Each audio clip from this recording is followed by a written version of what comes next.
ఎవడు బే నువ్వు? పండు. పండా? మరి ఆకలి జోకులా? కాదు ఆకలే. జోకులేస్తే తునిగిపోద్దురే. ఏంటి పండా? మీ సెగలాపి పని ఏందో చెప్పండి రా. సారా కోసం స్కెచ్ చేస్తున్నాం. మరి మీరు? ఎత్తేసేది మేం బే, ఆల్రెడీ స్కెచ్ కూడా వేసాం. నేను ఒకటేనా వేస్తా. రే వాంతేంద్రా పిచ్చోడు, పని వదిలేయి. పిచ్చా? పిచ్చి నాకో మీకో తేలిస్తానురా. మీకో పందెం చెప్తాను, దాంట్లో గెలిస్తే నా దగ్గర ఉన్న డబ్బులన్నీ నీకే. ఏంటి పందెమా?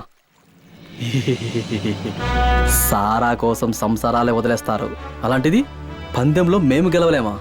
అయితే రెడీనా? ఏం లేదురా, ఇక్కడి నుంచి మన ఊరు పొలిమేర దాకా కళ్ళకు గంతలు కట్టుకుని వెళ్ళేసిరా. అప్పుడు నా డబ్బంతా నీదే. అదేదో కళ్ళకు గంతలు అంటారు స్వామి, అవసరమా? రే నువ్వు ఆగరా, నేను రెడీ.